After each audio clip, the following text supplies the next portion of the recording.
अच्छा माँ प्रिय भोग कौन? माँ प्रिय भोग हूँ लडू मिठा लडू ये जो बुंदिया लडू खुरमा इत्यादि भोग करा जाए बुंदिया इत्यादि। जय जगन्नाथ सांग मैंने आज आम आसिक पहुँच जाए भद्रकाली मंदिर पाखे आउ मंदिर भीतर को जीवा पूर्व आम टे भोग आउ दीप टे माँ पाखक नहीं चलते देखा मंदिर परिसर केमती कौन दृश्य अच्छी आउ भद्रकाली पाखक तो मुझे नुआ आसी मुझे भी आसी नी एवं चलतु भितर को जीवा आउ भद्रकाली पाखे जगन्नाथ मंदिर भी अच्छी गोटे चलते देखा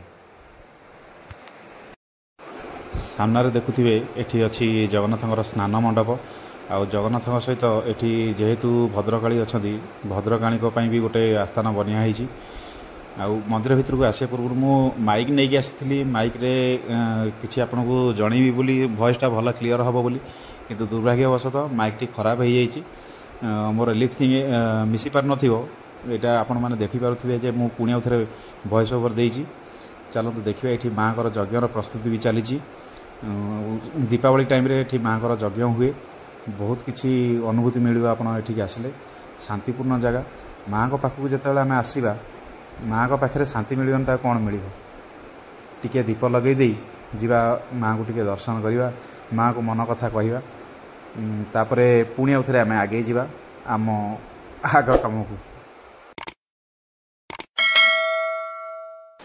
माँ को पाखक आसला बेले पूजा थाली रे किछि बेलपत्र आउ माँ को मंदार फूल माल नहीं आसती नना को डाकिकी दबा आउ नड़िया भी आनी नना नहीं बाड़े माँ को पाखे नड़िया आउ माँ को आशीर्वाद किछि नहीं जीवा माँ जे तो समस्त माँ किछि आशीर्वाद देले आम आहरी एमती आगू बढ़िया आउ एमती आपण मानक आउ नुआ नुआ वीडियो आपको देखैबी भल भल कंटेंट भी आपन आगे आनी तो रखी आमर ओडिशार संस्कृति कला आउ जी भल भल जगह अच्छी से सब भी आपको बुलिकी देखैबी आउ एपटे अच्छा बर्तमान पर माँ काली सब अन्य रूप माँ काली जिते प्रकार सब रूप यही सब जगार अच्छा आप आसतु देख दर्शन करूँ माँ छिन्नमस्तक भी अच्छा धूमावती अच्छा माँ काली बहुत रूप ये अच्छी आप देखिए।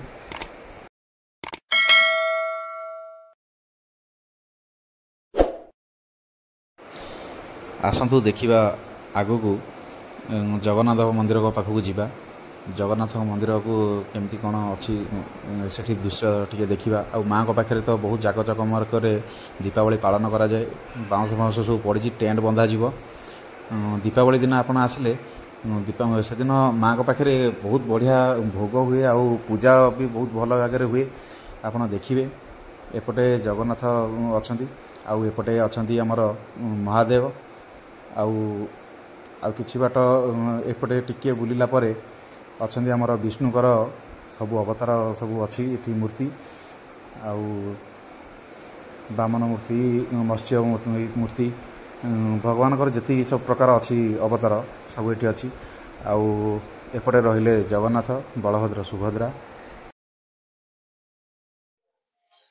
आज्ञा आम जी शुणु भद्रकाली विषय भद्रकाली होती भद्रकर प्रसिद्ध अधिष्ठात्री देवी आउ विषय आम कि लोकलोचन को आने चाहूँ आपठू आम बुझा चाहूँ माँ केमती कौन महिमा आउ माँ विषय किसी कहानी जी अच्छी सत सता कहानी से आम कि बुझा चाहूँ टे मतामत आप अशोक कुमार चक्रवर्ती घर आरबदा 9 नंबर वार्ड रे 9 नंबर वार्ड रे माँ भद्रकाली मंदिर अवस्थित माँ मंदिर माँ जो आशीर्वाद रही भद्रक अंचल प्रत्येक दिन शह शह भक्त आसुँच माँ पाखे भोग इत्यादि कर मानसिक कर जाऊँच माँ मानसिक पूरण करुँच जहाँफल कि ये सब चल जोरे चली रही आगामी आउ 5-6 दिन पर काली पूजा हवा को जाऊँगी काली पूजा 7 दिन व्यापी ये पालन करा जाए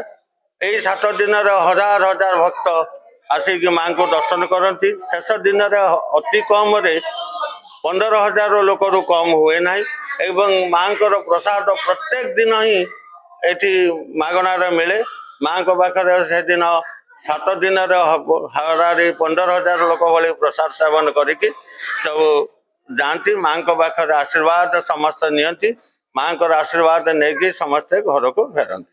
ଆଚ୍ଛା ଆମେ ଯେତିକି ଶୁଣିଛୁ ଏଠି ଦୀପାବଳି ଟାଇମରେ ଯଜ୍ଞ ହୁଏ, ଯଜ୍ଞରେ ବି ଲୋକମାନେ ଆସନ୍ତି ଏଠି ମାନସିକ କରନ୍ତି ଆଉ ତାଙ୍କର ମାନସିକ ପୂରଣ ହୁଏ ବୋଲି ଆମେ ଜାଣିଛୁ।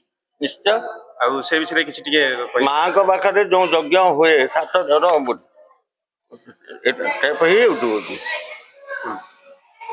ଯୋଉ ଯଜ୍ଞ 7 ଦିନରେ ହୁଏ ମାଙ୍କ ପାଖରେ, ସେଠି ପ୍ରତ୍ୟେକ ଦିନ ଲୋକ ଆସି ମାନସିକ କରନ୍ତି, ଯାହାର ଯାହା ମାନସିକତା ସେ ଯଜ୍ଞ କରନ୍ତି। ଏବଂ ଯେଉଁମାନେ ଆସନ୍ତି ନୂଆ ଲୋକ ଯଜ୍ଞ ପାଇଁ ମାନସିକ କରି ଯାଇ ଯଜ୍ଞ ଆରମ୍ଭ ମଧ୍ୟ ପଛରେ କରନ୍ତି। ଆଚ୍ଛା ମାଙ୍କର ପ୍ରିୟ ଫୁଲ କଣ କହିଲେ? ମାଙ୍କର ପ୍ରିୟ ଫୁଲ ହচ্ছে ଲାଲ ମନ୍ଦାର। ଲାଲ ମନ୍ଦାର ଆଉ ବେଲପତ୍ର। ବେଲପତ୍ର, ଲାଲ ମନ୍ଦାର ଏବଂ ବେଲପତ୍ର। ଆଚ୍ଛା ମାଙ୍କର କେମିତି କଣ ନୀତି କେମିତି ଚାଲେ, ଭୋଗ କେମିତି ହୁଏ, ମାଙ୍କର ପହଡ କେମିତି ଖୋଲାଯାଏ, କେତେବେଳେ କୋଉ ଟାଇମରେ? ମାଙ୍କ ମନ୍ଦିରର ପହଡ 5:30 ସୁଦ୍ଧା ଖୋଲାଯାଏ, ମୁଖ୍ୟ ଦ୍ୱାର ଖୋଲାଯାଏ। ତାପରେ ପୂଜକ ଆସି ମାଙ୍କର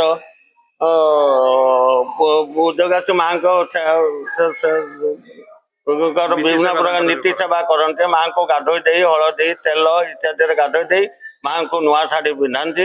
ପିନ୍ଧି ସାରିଲା ପରେ ତାପରେ ପୂଜା ଅର୍ଚ୍ଚନା କରାଯାଏ। ପୂଜା ଅର୍ଚ୍ଚନା କରିସାରିଲା ପରେ ସେ ଦିନ 9ଟା ପରେ ମାଙ୍କର ପୂଜା ସରିଯାଏ। ତାପରେ ଭକ୍ତମାନେ ଆସିକି ଭୋଗ ରାଗ ଇତ୍ୟାଦି ସବୁ ଆରମ୍ଭ କରନ୍ତି। ଏବଂ ଦିନ 1 ପରେ ମାଙ୍କ ପାଖରେ ଅନ୍ନ ଭୋଗ ଲାଗେ ଏବଂ ପ୍ରତ୍ୟେକ ଦିନ ଅନ୍ନ ଭୋଗ ଲାଗେ ଏବଂ ରାତିରେ ମଧ୍ୟ ଅନ୍ନ ଭୋଗ ହୁଏ। ଏବଂ ଦିନ 2ଟାରେ ପହଡ ପଡ଼ିଯାଏ ଏବଂ ଦିନ 4ଟାରେ ପହଡ ଖୋଲାଯାଏ। ସନ୍ଧ୍ୟା ଆଳତି ଖୁବ ଜାକଜମକରେ ହୁଏ ମାଙ୍କ ମନ୍ଦିରରେ। ବର୍ତ୍ତମାନ ମାଙ୍କ ମନ୍ଦିରର କାରୁକାର୍ଯ୍ୟ ଖୁବ ଜୋରେ ଚାଲୁଛି କାଳୀ ପୂଜା ପାଇଁ ଇତ୍ୟାଦି ଇତ୍ୟାଦି। ଆମେ ତ ହଁ ଜାଣିପାରୁଛୁ, ଏବେ ଦେଖିପାରୁଛୁ ବି ଆମେ ମନ୍ଦିରର ଚାରିପଟେ ଚାଲିଛି କାମ ଚାଲିଛି ବହୁତ କିଛି, ଆଉ ମୂର୍ତ୍ତି କାମ ବି କିଛି ଚାଲିଛି। ଆଚ୍ଛା ମାଙ୍କର ପ୍ରିୟ ଭୋଗ କଣ? ମାଙ୍କର ପ୍ରିୟ ଭୋଗ ହଉଛି ଲଡୁ, ମିଠା ଲଡୁ, ଏଇ ଯୋଉ ବୁନ୍ଦିଆ ଲଡୁ, ଖୁର୍ମା ଇତ୍ୟାଦି ଭୋଗ କରାଯାଏ, ବୁନ୍ଦିଆ ଇତ୍ୟାଦି। ଆଚ୍ଛା ଧନ୍ୟବାଦ ଆପଣ ଏତିକି ମାଙ୍କ ବିଷୟରେ ଆମକୁ କହିଥିବାରୁ। ଆଉ ଏସବୁ ଜିନିଷ ଆମେ ଚାଲିଛୁ କେମିତି ଓଡ଼ିଶାର ଯେତିକି ପରମ୍ପରା ଆଉ ଯେତିକି ମନ୍ଦିର ଫନ୍ଦିର ସବୁ ଅଛି, ଆମେ ଯେତିକି ବୁଲାବୁଲି କରୁଛୁ ବି, ଯୋଉ ଜାଗାକୁ ବି ଯାଉଛୁ, ଏସବୁ ଆମେ ଲୋକଲୋଚନକୁ ଆଣିବାକୁ ଚାହୁଁଛୁ। ଆଉ ସେ ଜାଗାର ମହିମା କଣ, ସେ ସବୁ ଜିନିଷ ବି ଲୋକଲୋଚନକୁ ଆଣିବାକୁ ଚାହୁଁଛୁ। ଧନ୍ୟବାଦ ଏସବୁ କଥା ଆପଣ ଆମକୁ ଜଣେଇଲେ। ଏବେ ଆମେ ମାଙ୍କର ଦର୍ଶନ କରିସାରି ଫେରିଲୁ ଆମ ଘରକୁ।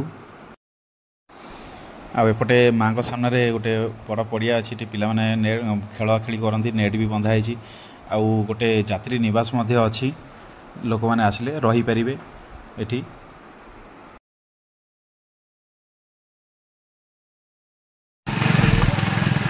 ଏପଟେ ବୁଲିବାକୁ ଆସିଲେ ଏଠି ଗାଧୁଆ ପାଧୁଆ କରିପାରିବେ। ଆଉ ସେପଟେ ଅଛି ଯାତ୍ରୀମାନଙ୍କ ପାଇଁ ଶୌଚାଳୟ ବି ଅଛି, ଏ ଶୌଚାଳୟ ଆପଣମାନେ ୟୁଜ୍ କରିପାରିବେ।